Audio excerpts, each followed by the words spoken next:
Oke, shalom saudara-saudara yang terkasih di dalam kasih Kristus. Saat ini ketemu dengan saya Lase Channel. Nah, tentunya bagi teman-teman yang masih belum subscribe, mari subscribe channel kita ini supaya kami lebih semangat lagi memberikan materi-materi yang bagus untuk kita semua, begitu ya. Apalagi kita sebagai anak-anak Tuhan, kita saling memberkati satu dengan yang lain. Satu filosofi kami di dalam channel ini adalah diberkati untuk memberkati. Oke, sesuai dengan video yang sudah berlalu, yang sudah lewat, jadi saya lanjutkan. Di bagian part pertamanya adalah dari nomor 1 sampai nomor 6. Dan sekarang lanjutannya adalah kita masuk ke nomor 7. Di dalam topik yang sama, yaitu membuat khotbah yang bagus dan praktis.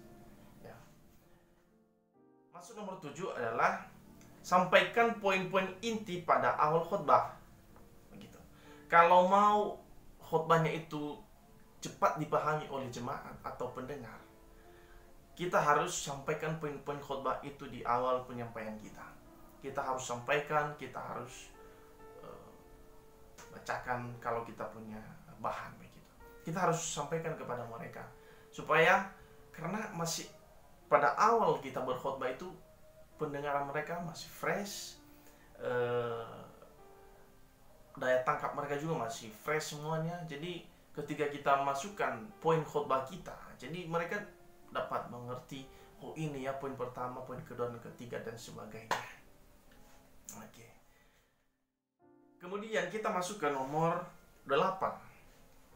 Cari sumber lain yang berhubungan dengan topik. Ya. Bagi seorang pengkhotbah yang hebat, dia tentunya membaca buku, membaca berita, membaca artikel-artikel yang menjurus kepada topik khotbahnya, atau ke dalam Alkitab, ke dalam kitab yang sedang dia pelajari, buku-buku tafsiran dan lain sebagainya. Itu wajib bagi seorang pengkhotbah. Ya, jangan jadi seorang pengkhotbah yang hanya asal-asal saja. Jadi kalau mau jadi pengkhotbah yang bagus, tidak harus jadi pendeta baru bisa berkhotbah, enggak. Kita harus belajar. Dan cara belajarnya kita harus cari buku, belajar begitu. Ya. Makanya kalau kita seorang pengkhotbah yang bagus, jangan seperti kebiasaan orang mengatakan begini. Lahir pagi, sore sudah mati.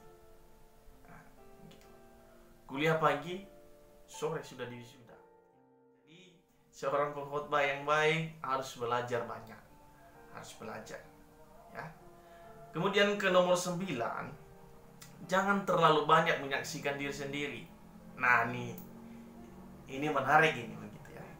Banyak orang ketika mereka berkhotbah, yang mereka ceritakan itu diri mereka. Saya ditolong Tuhan dari sini ke sini, dari A sampai ke Z, pokoknya diceritakan. Jadi isi khotbahnya kita tidak tahu.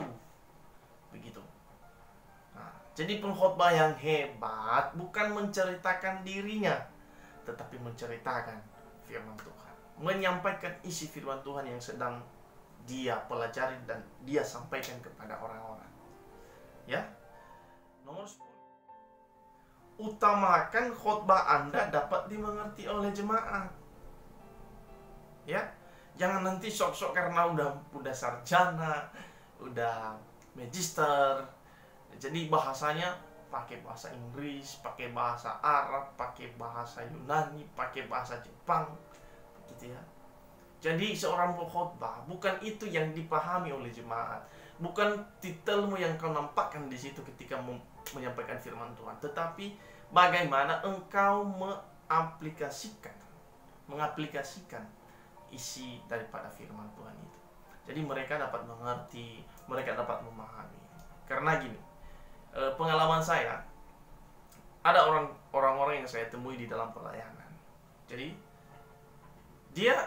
ketika dia S1, dia khotbah itu cepat dimengerti oleh orang.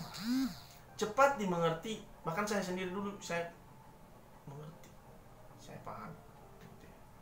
Jadi ketika dia sudah S2, ketika dia sudah magister teologi, dia udah pusing kita memikirkan karena dia memakai banyak istilah-istilah yang kita tidak mengerti.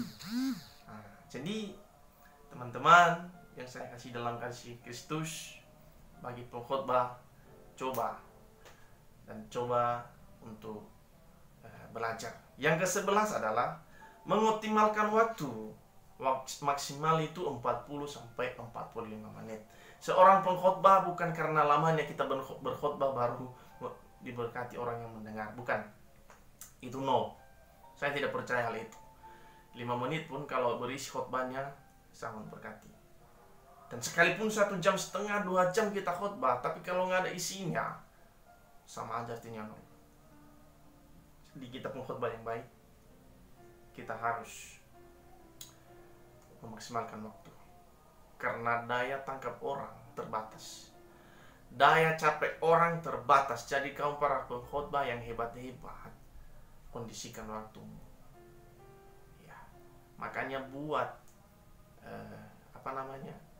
buat teks khotbahmu dengan baik. Jadi nggak kemana-mana ngarang-ngarang cerita.